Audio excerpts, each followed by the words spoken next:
Hey guys, what's going on? Welcome back finally to another episode of the Overcast podcast. It's been a while, but we're back. I'm Corey, I'm Wes. and I couldn't have thought of a better guest to come back with than Thomas Dolas himself, Mr. Elevator. Tom, how are you doing? I'm great. Thanks for having me. That's great. Well, thanks so much for being here. Before we get into it, I would just like to say that we have been such big fans of you for a long time. Cheers, thank you. Yeah. I saw you live with the Osees. I saw you in person live with the Osees in like 2018, I think, in Austin. All right. And I was telling you, I was like, yeah, I actually found out about Mr. Elevator before I found out about Osees when I was in like 8th grade. And, it's been great ever since. That's so cool. Yeah. I think that was the first year I even started playing live with Osees too. So that was the raw tour for me. Yeah, it was monumental for me. It was great. I was like, holy shit. I get to I'm seeing the OCs plus Mr. Elevator is going to be there, so it's great. Right on, man. That's so cool. Yeah. Lucky bastard. Wesley he's seen OCs but not with you yet, so he Yeah. hasn't seen the Not yet. the full experience of what they have to offer now. Well, anytime you guys want to come to a show, just let me know. I'll For get sure. you all in. Once Yeah. once I'm able to go to Austin, yeah. Yeah. But getting into it, your music is great. Like I can't, like I said earlier, like it's been such a big part of me and Wesley getting into this genre of music to begin with. The genre, I'm speaking very unbroadly again, like it's psychedelic rock, but loosely. like just in the new form of music. I mean, we just used to listen to the Beatles and stuff in middle school, but delving into this new world of music, you were definitely a big part of it. Yeah. Thank you so much. And speaking to a few of your bandmates, now that we're talking to you, we just need Dan, and we've got all of you, Nice. including Enrique. Oh, right on. Yeah. Yeah, so we got the whole crew. Yeah, I can imagine talking with Enrique would actually go till 5 p.m. Yeah, that was a long one. I think he's one of the longest ones, but it was really great cool. conversations. Really Yeah. cool. Really cool. Enrique's the best. Yeah, he's great. But a few of them, I think John and Tim, or some of them, they had mentioned that Pretty you much might. everyone. Yeah, pretty much everyone. They're like, yeah, we kind of just learned on our own by ear, listening to music. And they would always say, but Tom, he's like actually classically trained Like he knows in his music. shit. Well, I did at some point. I was taking like music lessons as a kid. Uh-huh. So I did have, that in my back pocket, but I was a bit of a fool, a young fool, and gave it up, pretty early. Really? Why was that? Did you just not have any interest at the time? It was just, the classic like parents pressuring you to like do something, and when you're a kid, it makes you not want to do that thing, But now looking back, I'm very grateful for it. But yeah, I started playing piano. Even before piano, I was doing this like Mommy and Me class where like you just play with like little instruments at like 4 years old and like clap along to songs and stuff. Hit And the then tambourine that here. teacher like ended up being my first piano teacher and did like piano lessons for a few years. And then piano lessons turned into like piano and violin lessons. And then Wow. I did cello, and I was like doing cello and was in orchestras and stuff as a kid. So I was very, music was definitely a big thing growing up for me as a little one. Mm-hmm. And then with, those classes you have to take, my teachers were doing this thing called the Suzuki method, where it's like you go through little stages of, this curriculum that they lay out for you. So you have like volume 1, volume 2, volume 3. And then like with all those books that you're learning and going through, you have like theory. Mm-hmm. So it's like a whole separate education, that I did as a kid. So that, that was very helpful now. Mm-hmm. I can Yeah. imagine so. Yeah. Yeah, we can tell that you definitely have a little magic in your fingers. Oh, well, I'm flattered. Thank you. But I stopped doing that probably around, I don't know, like 12 or 13. Hmm. I And when did you just get back stopped. into it? I got back into it probably around like end of my high school years. I Mm. started liking music in a different sense, Mhm. kind of in like, I guess, my own found love for music, which kind of Mhm. re-sparked it. And thankfully I still had, some knowledge of kind of like riding a bike situation. Like you'll never forget Yeah. certain things. So I was able to like jump into it, and I got into jazz, like listening to and like discovering jazz and stuff. So I was doing like my last year of high school, I did jazz, playing piano really terribly, because jazz piano is like a whole nother beast of. I feel you on that one. It's crazy. Yeah. We were actually in jazz band in high school too. Or Wesley was. He played the vibes. Well, Ooh. we were both in like honors jazz band, but like both of us were like the fake it till you make it member Yeah. of the jazz band. We were waiting for I our was day till right we there get with kicked you. out. Yeah, pretty much. Like I faked my way. I would play bass and piano and vibes and stuff like that. And Corey would play like the shakers and things like that. But we both got to play at like different festivals, so we both got to travel with our bands. That's so cool. But We didn't deserve any of it. yeah, exactly. That's how we feel. But you definitely deserve that. Do you ever try to jump back up? Do you like still play cello or anything, or are you just strictly mainly with piano still? Well, I play with. I try to play a little cello here and there. I get lucky sometimes because I have a studio out here and I record bands and stuff. So sometimes I end up playing cello on some people's records, just really terrible lines that take way too long to record because I'm bad. But I still have my cello, and I just try to whip it out every now and then. Very nice. Cello's an amazing instrument. It's the whole sound, like the range that it's in, like it's just always somber. Mm-hmm. It's right there. I'm in the hoping we can middle. hear some cello on the next Mr. Elevator album. Well, you're wearing a Holy Wave shirt. I am. I was gonna bring it up. I was gonna bring up Record Studio 22, and you're actually recording their new album, right? I'm recording the new album right now, and I'm actually playing a little cello on it. Ooh. Oh my god, this is great. This is great. It's Exciting full circle. stuff there. Yeah. I saw them a few weeks ago here. They played close to where I am, and that's where I got this shirt. And then I found out, like a few days later, I think it was when you made that post that you were recording their new album. I was like, holy shit, this is great. Yeah, that's been something I've wanted to do for a long time, is to work on music with those guys, because those guys are fantastic. Wow. And Yeah. just all around, great. They're really musically. cool They're dudes. super talented and just super down to earth. And we've been friends for a while, and we kind of like teased working together on recording about 3 or 4 years ago. We did kind of like some demo stuff when they were hanging out here for a week. But it finally happened, and yeah, we're about, I don't know, nine songs deep right now. Man, can't It's a wait. good chunk. Yeah, it was fun. They're all staying at my house during that time too, so we're just hanging out 24/7, 2 weeks straight. It was great. That does sound great, and I can't wait to hear the finished product. Yeah.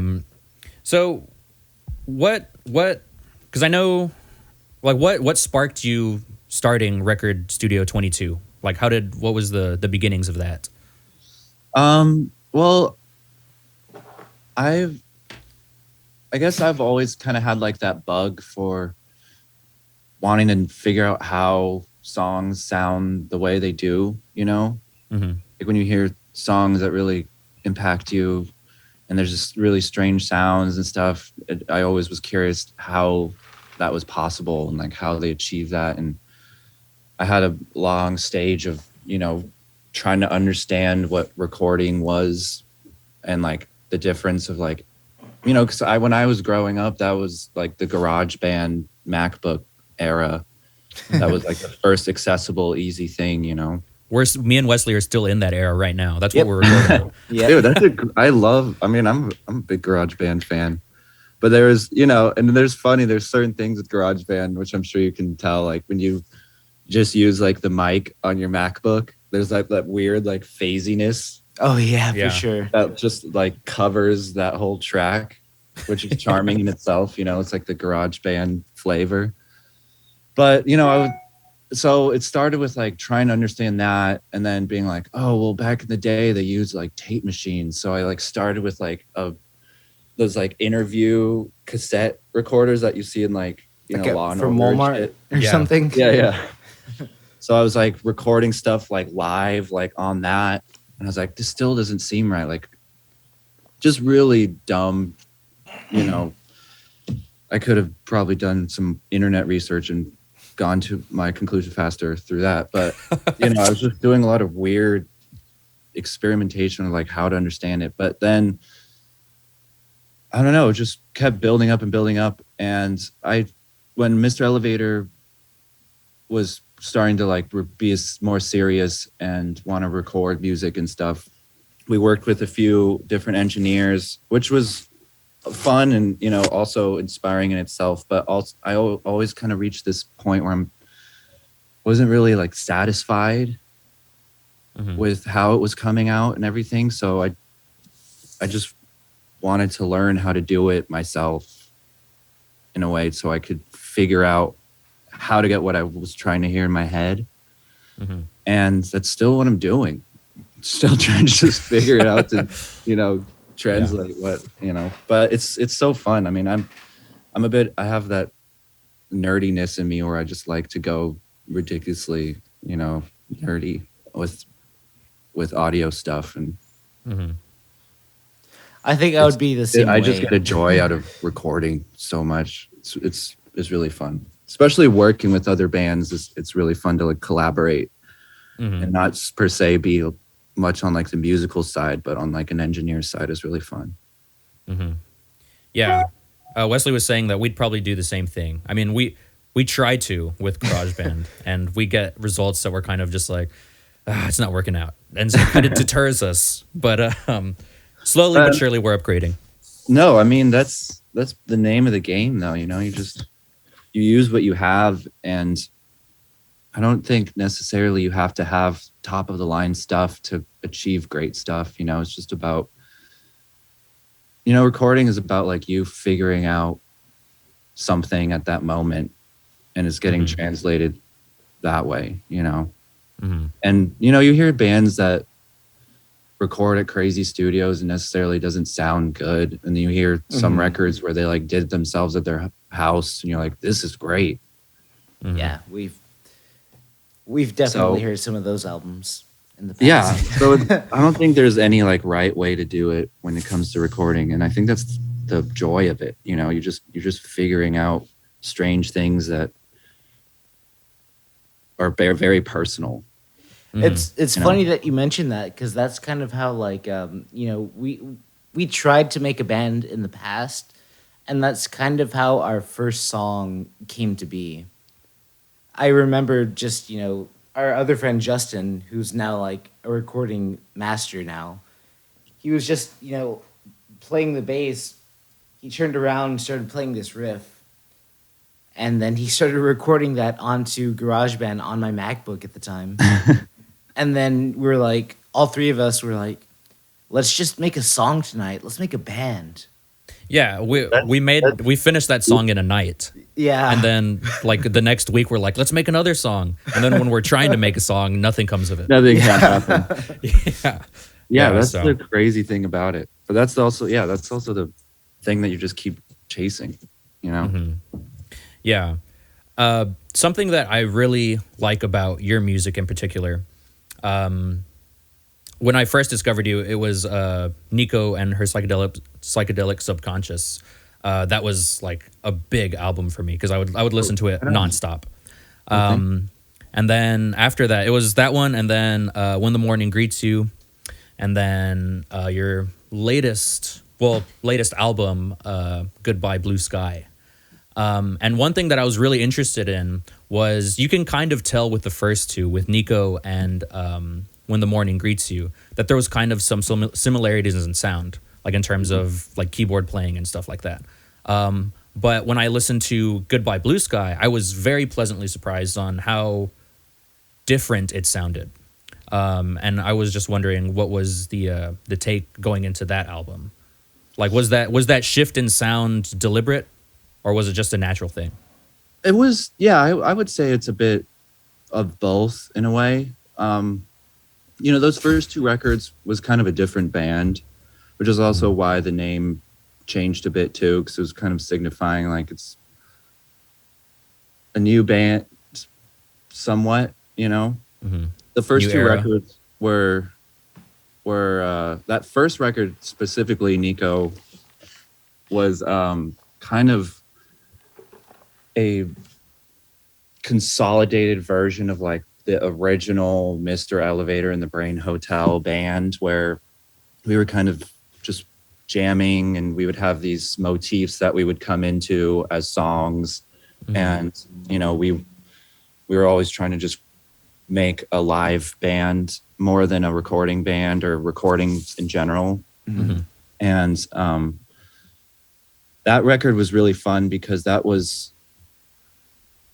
also figuring out recording. Like that was self-recorded by the drummer at that time, Wyatt Blair. Me and him were just figuring out recording together.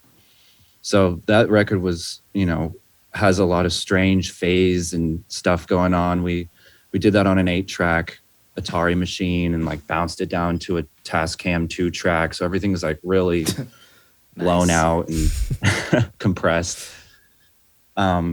And then the second record, When the Morning Greets You, was us like messing with triggers and, just different style recording, trying to figure out how, we were inspired by that band, The Go. And I worked with Bobby Harlow on a couple records, and I like picked his ear with like how he records and writes music and stuff. And he was like, yeah, we record, and on that one record you're talking about, I can't remember off the top of my head right now, but he's like, yeah, we actually just use drum triggers to get like a really good snare sound. And so like you have the real snare that we recorded, but that's also being triggered of like a perfect snare sound that's lined up and everything. So that record was trying to figure out how that method was going on. But also with Goodbye Blue Sky was the first record where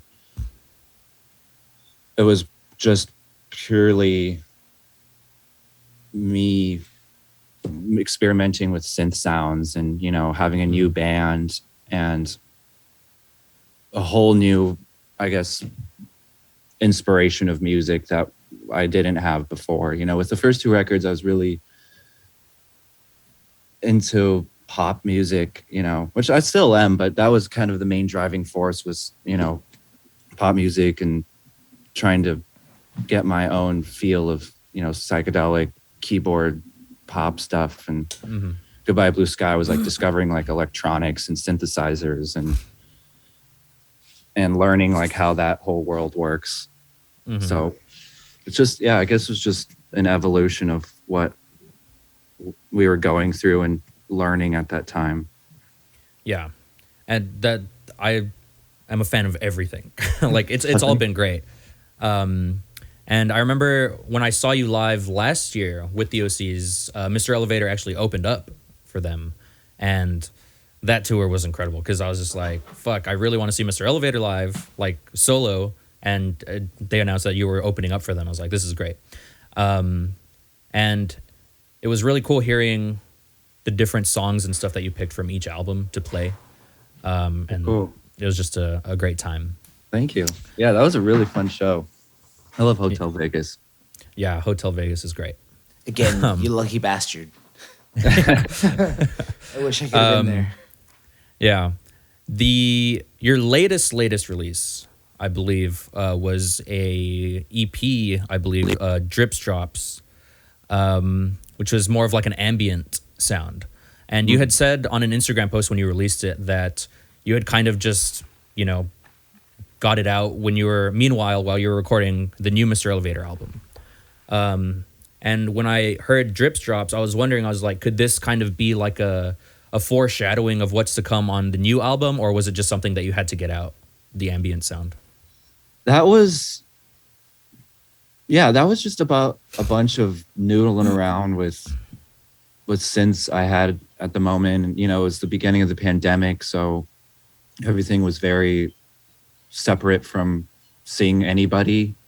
So that was just a lot of me at home and playing with, I guess, like my pre-modular synth setup, and me getting into modular synth music. So it was kind of like rudimentary modular stuff, but I have a lot of stuff like that still that I just haven't even put out.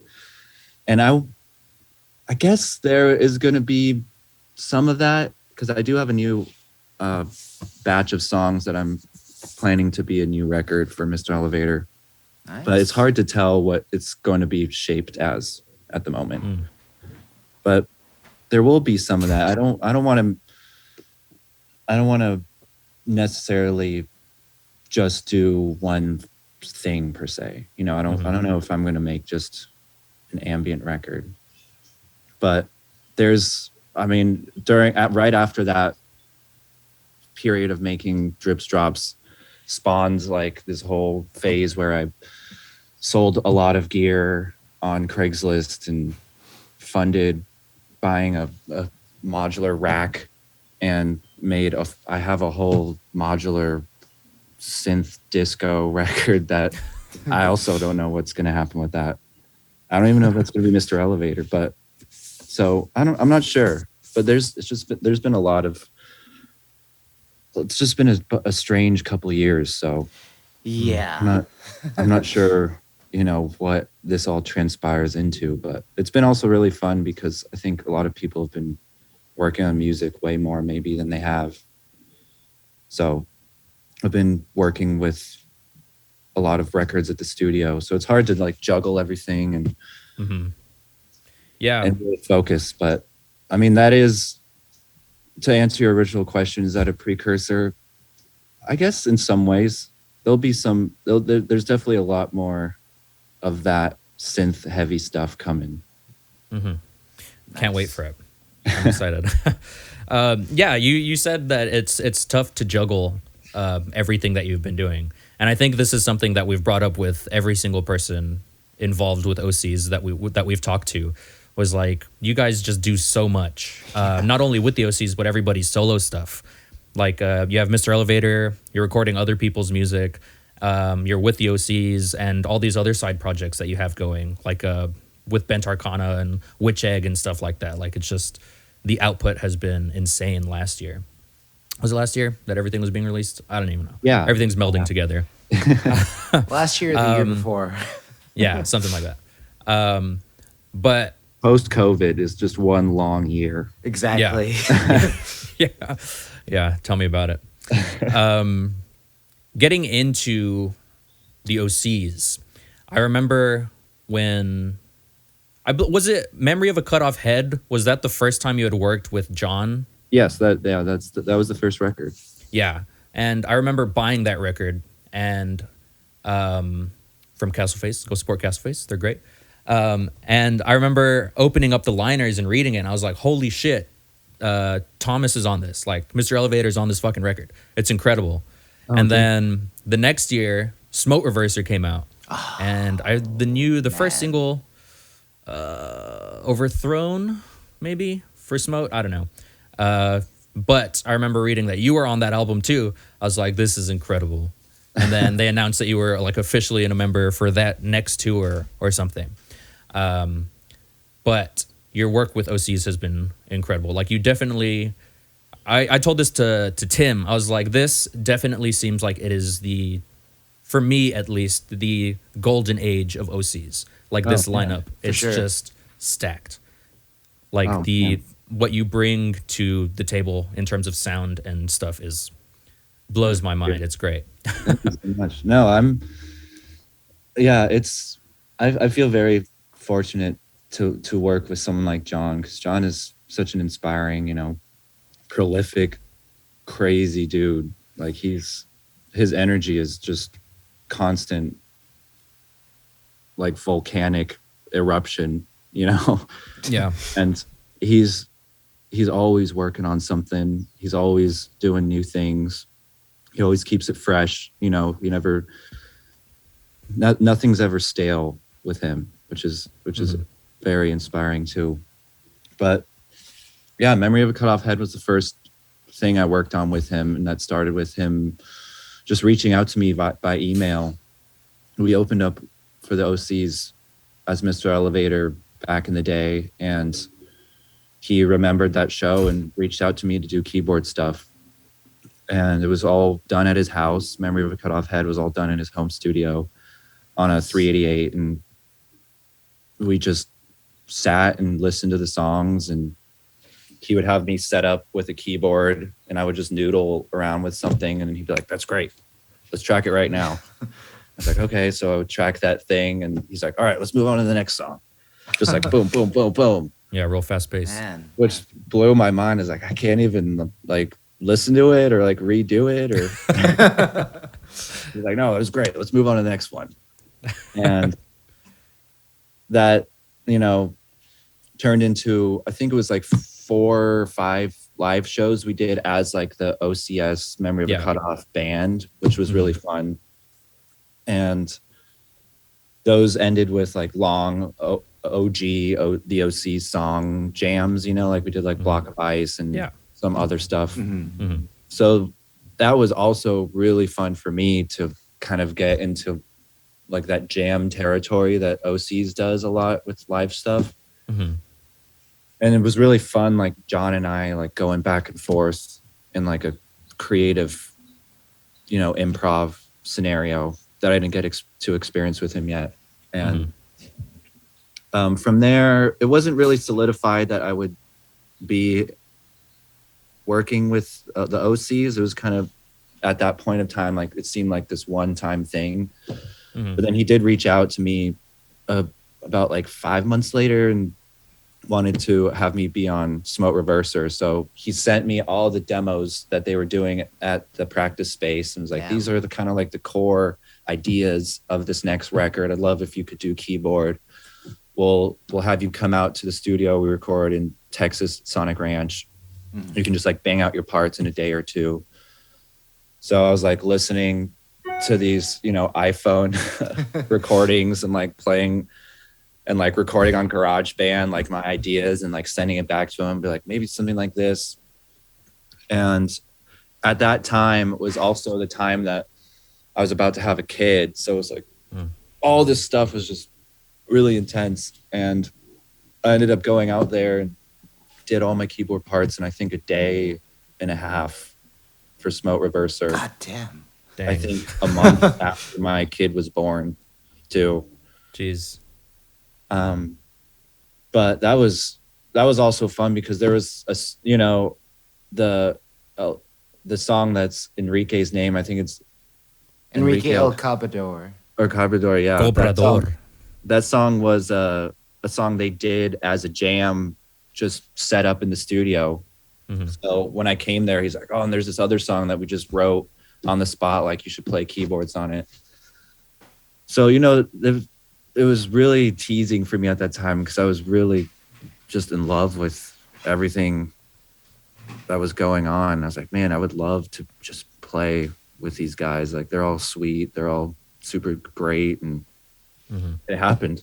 I think like 4 months later, he reached out. I was like, "I'd love if you could join and tour with us. I know you have a lot going on and you have your own project and you have studio and all this stuff," but he's really cool about it and still doing it, you know. And through COVID was like another example of just how hard that dude works. Is he would just set up jam sessions where he would get people that he wanted to play together and would just record tape for, you know, 4 hours straight. We would just improv all together. And those spawned into like Witch Egg and Bent Arcana and like all these other records that are coming out now. Yeah. So it's really, yeah, he's a really great dude. It's been really fortunate to work with someone like that. Yeah, it's been great. We love all the output. One quote that has always stuck with me about you, that he has said about you, I think it was when Bent Arcana came out. They always do the descriptions on Castle Face about like what the album is, and it seems like he always writes them. And one thing that he wrote was that Thomas has, I have it here, it's having God's ears and Satan's fingers. I think that's such a perfect like That is hilarious. description of you. And I was just wondering, what would you say that's accurate? I can't say anything, but it's very flattering Yeah. that he says so. Yeah, that's always stuck with me. I'm like, that's so from where we stand as fans, I'm like, that sounds perfect. Like all right. We're back for the second half of the show with none other than Mr. Elevator. And we are into the fan or listener submitted questions for Thomas here. And unsurprisingly, you got quite a bit. So since we can, since there's a lot of them, if you want, you can just, we can rapid answer them if you want. Sure. Or if there's some that you want to elaborate on, feel free. Okay. But we can try to get, this is for the listeners, we'll try to get through as many as we can. But if we can't read yours, I'm sorry, but we can get them next time. This first one comes from a question on Facebook from Adrian Vega Albela Osorio. Sorry, you have a long name, and I'm sorry if I butchered it. The question is, curious if there will ever be a vinyl pressing of Nico and her psychedelic subconscious. I have that same question. So when we find the answer, we'll be in it together. We'll have to ask Matt Jones. Yeah, maybe. I think the 10 year is next year of that record, or maybe it's this 10 years already. 10 years already? Yeah. I think it will be, I think that came out in 2013, 2012, 2013, or maybe recorded in 2012. So that would be cool to have like a 10-year celebration vinyl press. That would be really great. good Would you time to do it. would you want to do like a remixing or remastering of it, or just as is? That one I would leave as is. I think it's special in the way it was done, and I wouldn't want to touch it. Yeah. A lot of people will be releasing 10-year anniversaries and remixing them, and just kind of like, it's kind of missing the charm it had. Yeah, totally. Okay. Wesley, if you have some on that side. Yep. This next question comes from Reddit.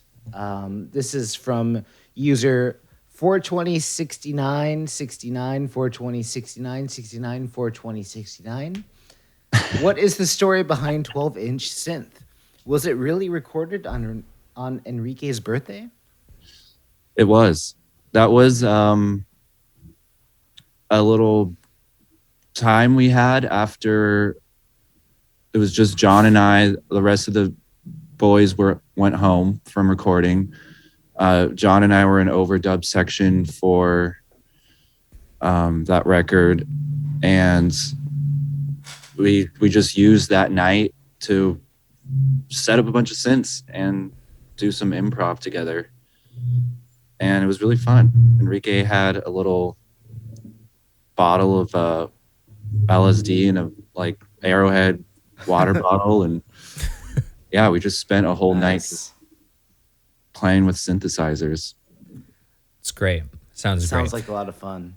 To say the very least. Yeah. That record is great. I love that record. Enrique's birthday also suiting to that username is on 420. Really? Very nice. Classic. How fitting. Yeah, that's a great record. Here's another one. Here's another one from Reddit, from username John Lennon 6969. And it's how do you keep all that stuff organized on the road? It looks like a mad scientist setup between the synths, pedals, and cables. That is surprisingly really easy to have all organized because it's in this massive, I think it's a baritone saxophone travel case. Yeah. And yeah. so we just gutted that thing out and like custom foamed it so it just fits all those keyboards and everything in it. So literally all I have to do when we set up is just open it up. I just fold everything out of its foam things, and I just have to patch all the, guitar cables into everything, and I have a little mixer, so everything just goes straight into a mixer. I have one out, and Dang. Nice. it's easier than it looks. Sounds like impressive cable management. But it was I have to hand it to John. That was John's ingenious touring skills, where he's like, let's just get the biggest brass instrument case that we can find to store all your stuff, because his little, I think he calls it his little wizard section for like his mellotron and Yeah. oscillators and stuff that he messes with is I think it's a trumpet case that's gutted out. So he's like, let's find the biggest thing, and it was the baritone saxophone case. Very nice. Yeah. Makes sense though. Yeah, no, Put a lot of stuff in there. it makes synths though. I'm getting that Nice. tattooed now. Makes sense. Makes sense. This next question here comes from Instagram username Beans and Cheeses. A lot 69 420 69. a lot of interesting usernames. But their question is, what have you been listening to lately? Like, what's on your playlists? What gets you going? I've really been liking this group they're called Logic or Logic Systems. I can't remember right now, actually. Maybe the album's called Logic Systems, but it's the kind of like I guess they say he's the secret fourth member of Yellow Magic Orchestra. He was the guy who was like programming all the electronics and everything for their albums. But he has his own project called Logic, and that first record that is, I think it's a self-titled, if I remember correctly, is fantastic. It's really cool. Just great electronic, dirty, kind of sinister stuff. There's like It's some from- vocoder on it, but it's mostly instrumental, but just really, really cool. Yeah, I think I looked it up now. Is it Logic? Is it from the 80s? Yeah. 81? Yeah, Mhm. okay. I'll have to go ahead and give that a listen later. I think we'll Yeah, it's fantastic. later today for sure. Yeah. I'm gonna listen to that. Really, really cool stuff. Awesome.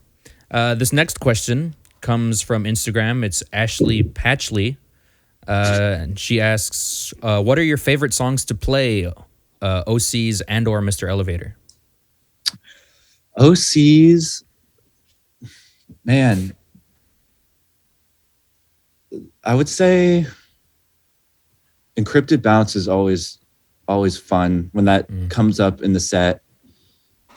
It's nice because it's one of those songs where it always has a long extended jam. And the way John works live is that we kind of have about 40% of the set that kind of stays the same for that string of shows, but all the songs are just called out on the spot. So you never really know fully what song you're going to get into next or what's going to happen next. But whenever Encrypted Bounce comes in, it's always the point for me where I'm like, okay, this is going to be a fun 20 minutes right now. Yeah, definitely. Because There's a few songs on the set list that he seems to really like jam on. Yeah, Encrypted Bounce for sure. That always gets into some strange territory. That's really fun. Mr. Elevator, that last tour was really, really fun because I got a good friend of mine, Juju Ashworth, to play in that live group, and he's a fantastic musician and engineer and everything, really. But it was fun to have him playing the other set of synths because he was doing this stuff that was all set up. So we were playing that song Compressor that kind of ended with a jam. And I'd say that was a pretty that was like my Encrypted Bounce for the Mr. Elevator set, where that would come up and I was like, okay, we can just coast on this for a little bit. Yeah. Cool. Very cool. Wesley, do you have another one? Or was that yours? Or no, that was mine. No, that was yours. This next one comes from Reddit. This is from The Grinding Strife. They said, I've I've wanted to know if Mr. Elevator and the Brain Hotel is just the first band name. Is it just a one-off? And also, they just wanted to let you know When the Morning Greets You is such a great album. Oh, that's awesome. Thank you. Um, yeah, Mr. Elevator in the Brain Hotel was originally started with my old friend. His name's Justin Martinez, and that was his. Uh, he was kind of always coming up with funny, crazy names, like all those songs, even on the first record, like My Purple Eye Mm-hmm. and stuff like that. Nico was like his girlfriend at the time. Like all those songs were named by him. And originally, we just wanted to be a proggy jam band for fun. And we were called Tropical Fish at one point. I don't even remember the other names, to be honest, that we were going through. But Mr. Elevator and the Brain Hotel, we landed on that after we were listening to Epistle to Dippy by Donovan. We were in his apartment in Laguna Beach. And he's like, check this out, wait for this line to come up. And he sang the line, all the levels you've been changing, Elevator in the Brain Hotel. He's like, that's such a great line, such a great lyric. And he coined Mr. Elevator and the Brain Hotel. And it's Very really fitting for that first album, too. Oh yeah. We were loving Donovan and also Yes and like early Genesis stuff, and this band May Blitz was another big record. And the most important record I would say that started Mr. Elevator and the Brain Hotel was this album called Blue Phantom. It's like an Italian one-off project by I don't know the guy's name right now off the top of my head, but he was a conductor, composer who worked with like classical, more on the classical era of things. But he did this really strange record that was under the name Blue Phantom, and it's just awesome. I don't even know what to call it. Just like grimy, fuzzy rock stuff, all instrumental. Dang. A lot of like cool keyboard stuff too. But yeah, that record was the most influential for us. Is it this one? That's the one. Yeah. Yeah, That record is Distortions. Distortions. Yeah, that's the one that pretty much made Justin and I want to play music and start a band together. So highly recommend that record too. That record's great. Put You're that getting on our the playlist playlist set later. for tonight. Yeah. Yeah. Awesome. Yeah, great. Sorry, I had to look that up, so I'm going back to the questions.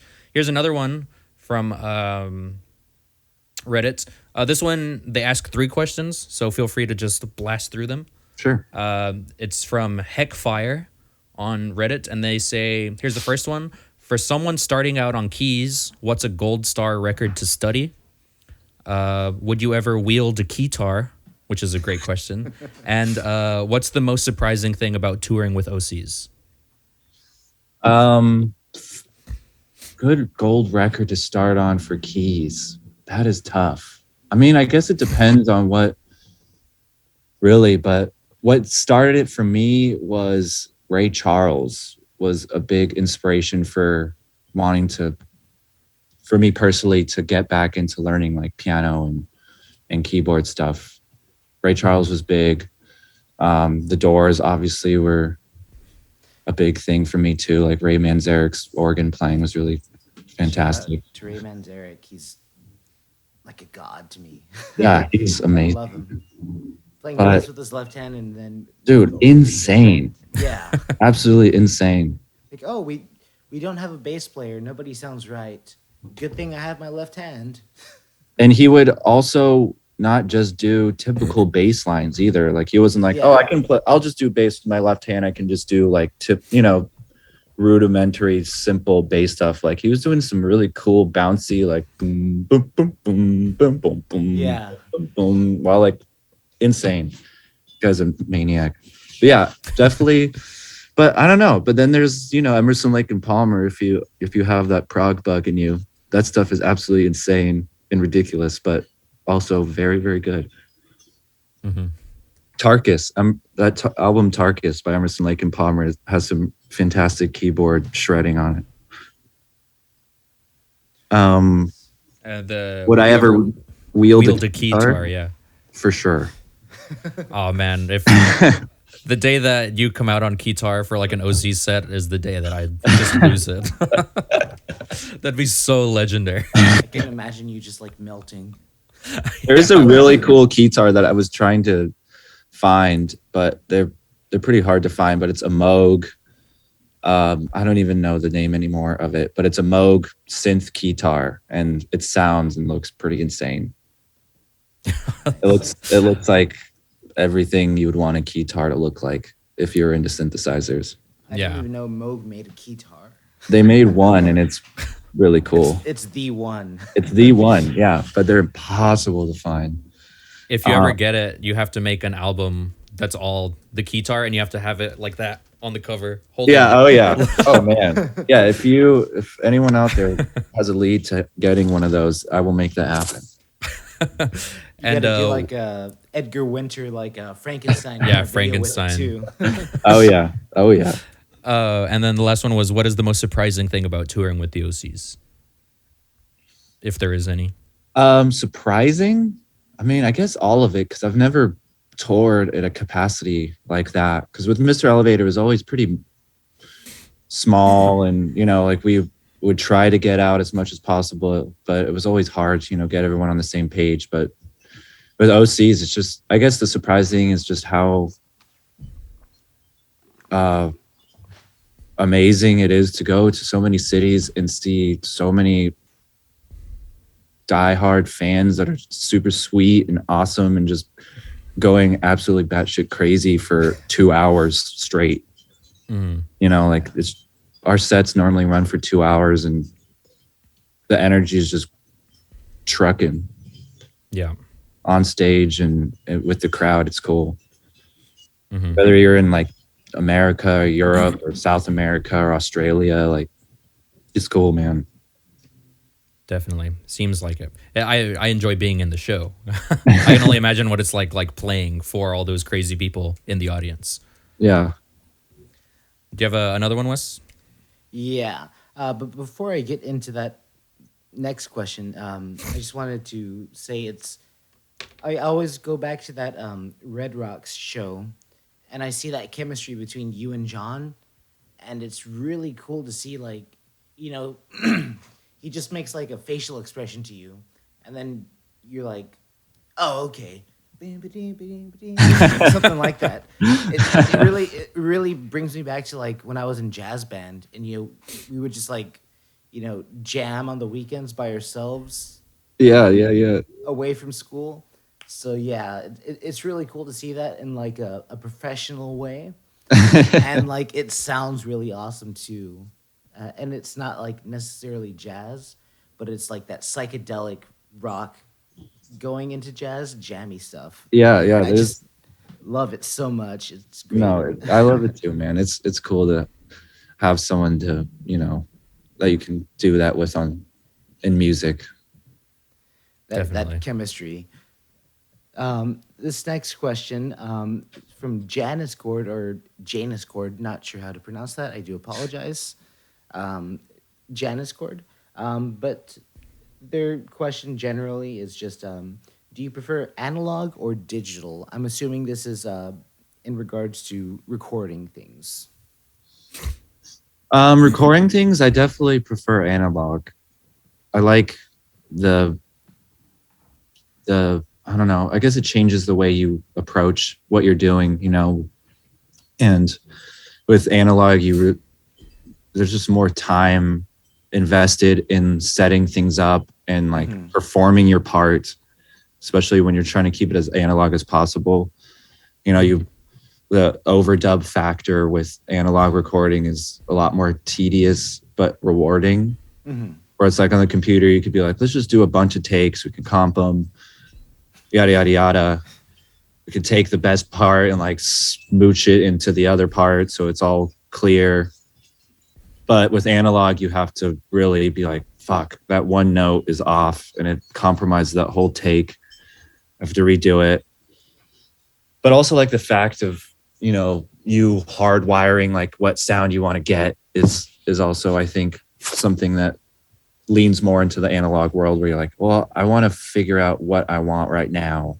Let's experiment rather than like, oh, we can experiment later down the road and like, throw some stuff on. I think there's more of it, kind of just makes your brain work differently. But also in digital, I do appreciate the fact of how convenient and just the automation of everything. Like, I don't know. It depends. The best is both, really. That's how I do things at the Combining them. studios. I try to do everything like 80% analog. Like we do all the tracking, most of the mixing, all analog. And I have an interface that gets all the tracks separately, individual onto the computer.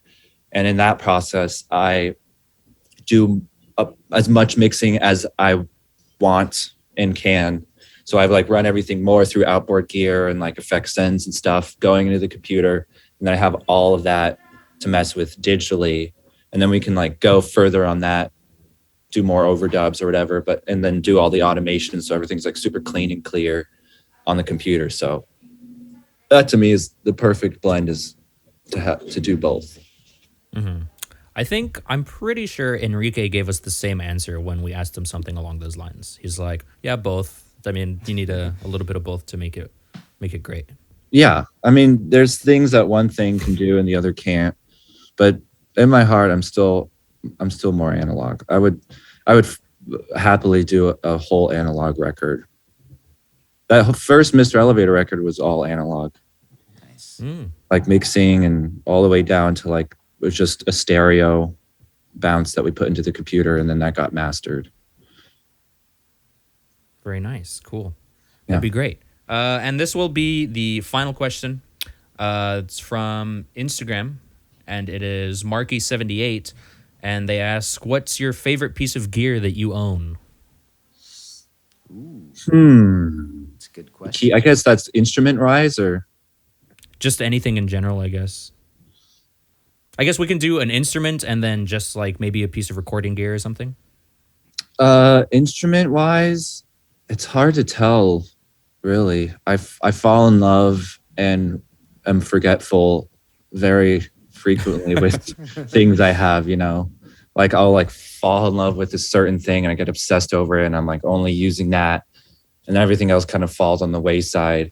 And then I like reach my peak on that instrument, and then I go back to another thing. I'm like, man, I forgot how much I love this thing. And then that becomes, the obsession. Yeah.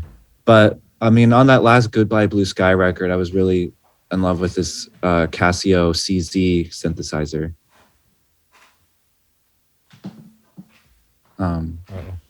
You can continue.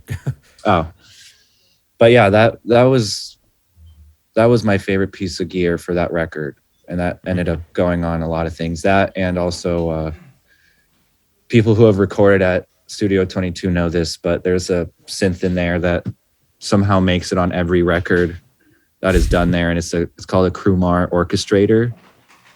That's all over Goodbye Blue Sky too, but it's just this massive Italian string synth, and it weighs way too much to ever tour with it, but it's a great thing to have in a studio. And that's all over Goodbye Blue Sky too. Like on Waiting, like all those pads, like the synth swell stuff, like that's all that was all done on like one track, because it has a little filter pedal that you can swell in like the brass side of like this. Oh, that's cool. The synth sound while you're doing string pads. So it's like a really cool, strange, versatile instrument to do a lot of like atmospheric stuff.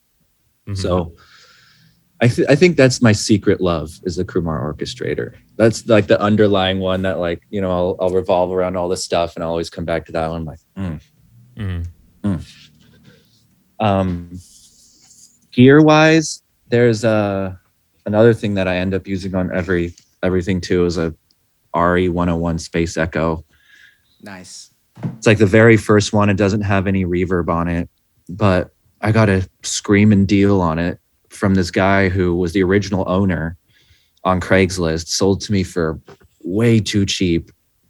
And it was in pristine condition. Like even now to this day, the only, How much did you get it for? I got it for $300. Gosh. Yeah. Dang it almighty. Yeah. Ridiculous. And that was maybe like 6 years ago. I got that too. So that was already a deal at that time. Yeah. And the only scuffs and blemishes on it are from me. for my clumsy ass. This guy had it since the 70s, kept it perfect, and I had it for like 3 months, and it already started getting some stuff. I was like, God, I suck. But this guy like had it like a museum piece. Like when I went to his house, like it was like on this pedestal, like under a light. He's like, I had it set up for you could test it out. I was like, oh my gosh. And then like you open it up and it has like the schematics of like the way the machine works, and it looks like it was made last month. It's crazy. God damn. But it's really, really clean. So it's yeah. Knock on wood that thing stays. Yeah. So it was kind of like in the Pick of Destiny when they go to the Rock and Roll Hall of Fame Museum. That movie's so great. This way. Yes. Me and our friend Justin, we always do that. This way. This way. All right. I think there's a light on in here somewhere. No. Oh, he's like talking with the lighter. Yeah. Classic. And still. All right. Well, I think that's a great note to wrap it up on. Thank you so much, Tom, for being here. It was such a pleasure. It was such a great time. Pleasure's all mine. Thank you for having me. I'm glad it worked out. We were back and forth for a while, and it seemed like this is the perfect moment. So one thing that I will bring up is when I first started this podcast last year. I think it was last year. Yeah. Wow. Something. Yeah, it's been a year. Thank you. But when I first started it, it was just like an idea one night I had. I was talking to my girlfriend at the time, who's my wife now. I was talking to her. Thank you. A lot has changed in a year. Yeah. But it was just one night I was like, I want to start a podcast and talk to like musicians that I like. And then I was like, I'll message Mr. Elevator, see if, whatever. And you were one of the first people that I had messaged and one of the first responses that I had gotten back. Oh, and great. Now it's like a year anniversary. We're finally doing it. Oh, man. Thank you so much. Yeah, anytime. Anytime you want. I would love to. Awesome. Well, thank you so much. We really appreciate it. And I hope you have a great rest of your day. Hey, you too.